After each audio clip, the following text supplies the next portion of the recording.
अयोध्या की श्री राम जन्मभूमि तीर्थ क्षेत्र ट्रस्ट में कथित चढ़ावा चोरी प्रकरण के बाद व्यापक प्रशासनिक बदलाव की प्रक्रिया तेज हो गई है। 22 जुलाई को होने वाली ट्रस्ट की अहम बैठक का एजेंडा जारी कर दिया गया है, जिसमें ट्रस्ट की विभिन्न समितियों और उप समितियों को भंग कर उनके पुनर्गठन, नए सदस्यों की नियुक्ति, मुख्य कार्यकारी अधिकारी यानी सीईओ के चयन और विशेष जांच दल एसआईटी की रिपोर्ट पर विचार किया जाएगा। यह पूरा घटनाक्रम उस समय हो रहा है जब चढ़ावे में कथित गड़बड़ी की जांच लगातार आगे बढ़ रही है और राजनीतिक दल भी इस मुद्दे पर आमने सामने हैं। राम मंदिर चढ़ावा चोरी मामला, ट्रस्ट में बड़ा प्रशासनिक बदलाव, नए सीईओ की नियुक्ति की तैयारी। जांच एजेंसियां अब केवल गिरफ्तार आरोपियों तक सीमित नहीं है। पुलिस, आयकर विभाग, बैंकों, तहसील कार्यालयों और उप निबंधक कार्यालय से आरोपियों की चल अचल संपत्तियों का पूरा ब्यौरा जुटा रही है।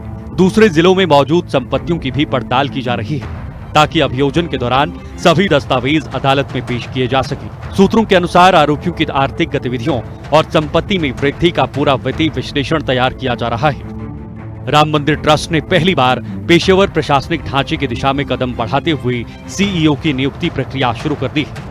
सूत्रों के मुताबिक दिल्ली में चयन समिति की बैठक हुई है और इच्छुक उम्मीदवार 18 जुलाई तक आवेदन कर सकते हैं। उम्मीदवार के लिए स्नातक होना, प्रशासन या वित्त क्षेत्र में कम से कम 20 वर्ष का अनुभव तथा हिंदू धर्म का अनुयायी होना अनिवार्य रखा गया है। अंतिम निर्णय 22 जुलाई की ट्रस्ट बैठक में लिया जाएगा। राम मंदिर निर्माण समिति के अध्यक्ष नृपेंद्र मिश्रा ने बताया कि 22 जुलाई की बैठक में सीईओ नियुक्ति के साथ साथ समितियों के भविष्य और अन्य प्रशासनिक विषयों पर निर्णय होगा।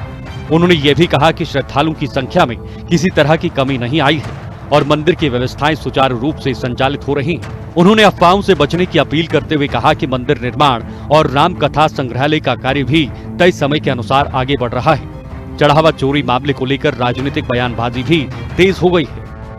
विश्व हिंदू परिषद अब लीपा पोती मत करे। ये जो ट्रस्ट है इसको तुरंत भंग करना चाहिए। एसआईटी वहां पर घूमने गई थी क्या? बिना एफआईआर को रजिस्टर किए वो किससे पूछताछ कर रही है और आज के दिन में किसके नाम सामने आ रहे हैं? जब तक ट्रस्ट के सदस्य और जो लोग समय समय पर उस ट्रस्ट के सहभागी रहे हैं उनको नहीं हटाया जाएगा, उनके ऊपर जांच नहीं बैठाई जाएगी, तब तक कुछ नहीं होगा।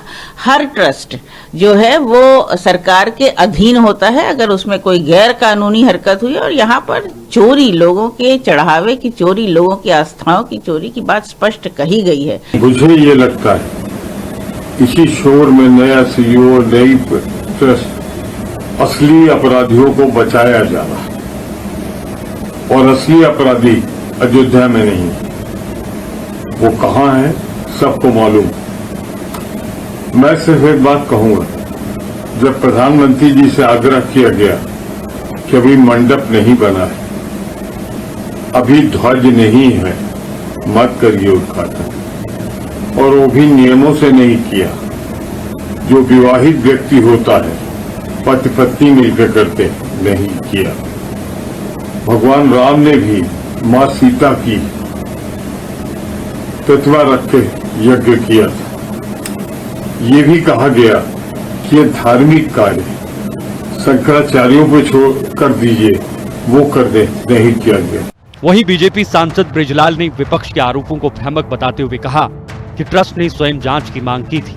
8 आरोपियों की गिरफ्तारी हो चुकी है और मुख्य आरोपी टिन्नू यादव सहित कई लोगों के खिलाफ कार्रवाई जारी है। उनका कहना है कि जांच निष्पक्ष तरीके से आगे बढ़ रही है और दोषियों को बख्शा नहीं जाएगा। धार्मिक संतों ने भी इस विवाद पर प्रतिक्रिया दी है।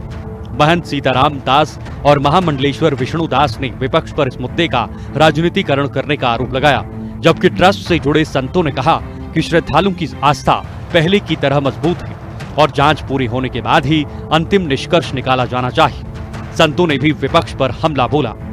लेकिन लोग कुछ ऐसे तूल देने वाले हैं जो सनातन विरोधी हैं, जो राष्ट्र विरोधी हैं, जो देश विरोधी हैं, जो सनातन को गाली देते थे, जो राम के अस्तित्व पे सवाल करा करते थे, जो राम भक्तों के ऊपर गोली चलाने का काम करते थे, जिनको नानी स्वप्न में देती थी, आज वो सब चोर सब मिल करके सुप्रीम कोर्ट का दरवाजा खटखटा रहे हैं। मैं पूछ रहा हूँ, सलार मसूद गाजी के ही यहाँ भी चोरी हुआ, उसके लिए सुप्रीम कोर्ट नहीं जाओगे? वक्फ बोर्ड में हजारों एकड़ जमीन का जो घोटाला हो जाता है, उसके लिए वक्फ बोर्ड नहीं जाओगे? लोग सनातन विरोधी है, सनातन धर्म को बदनाम करने के लिए कुचक्र रच रहे हैं। लेकिन सर्वोच्च न्यायालय का फैसला सराहनीय फैसला होगा और सभी एंगल से देखते हुए जो कार्रवाई हुआ है उससे वो भी प्रसन्न होंगे, जनमानस प्रसन्न है, साधु संत प्रसन्न है। राम मंदिर चढ़ावा चोरी के मामले को लेकर के कहीं न कहीं विपक्ष एक बहुत बड़ा मुद्दा बना रहे हैं और विपक्ष का काम क्या है? केवल मुद्दा बनाना। विपक्ष कभी राम मंदिर में दर्शन करने नहीं आया, 1 रुपया नहीं दिया राम मंदिर में, और विपक्ष हमेशा चाहता था कि राम मंदिर का निर्माण न हो। अगर कांग्रेस की सरकार होता तो मैं आपको बता दूं राम मंदिर कभी निर्माण नहीं होता, भगवान अभी भी टेंड में होते। अगर अखिलेश यादव की सरकार होता तो कभी राम मंदिर का निर्माण नहीं होता, भगवान टेंड में होते। मगर ये लोगों को एक मौका मिल गया है और मौका मिलते हुए ही ये लोगों ने ऐसा मुद्दा बनाया कि हमारे अयोध्या की बदनामी कराने में लगे हुए हैं विपक्ष, भगवान राम का अपमान करने में लगे हुए हैं विपक्ष। उस विपक्ष को चुल्लू भर पानी में डूबकर मर जाना चाहिए। जो संस्कृति सनातन के लिए उल्टा सीधा बोलता था, राहुल गांधी बोलते थे कि हिंदू हिंसा फैलाता है। अब सभी को इंतजार है 22 जुलाई का, जब बैठक के बाद कई जरूरी निर्णय लिया जाएंगे। तब तक जांच भी काफी आगे निकल चुकी होगी। राम मंदिर में प्रशासनिक बदलाव के लिए नए नेतृत्व की तैयारी में चंदा चोरी मामले में जांच तीनों मोर्चों पर गतिविधियां तेज हैं। अब सबकी नजर 22 जुलाई को होने वाली ट्रस्ट की बैठक और उसके फैसलों पर टिकी हुई है। वीडियो जर्नलिस्ट के साथ आकाश कुमार, अयोध्या हिंदी खबर।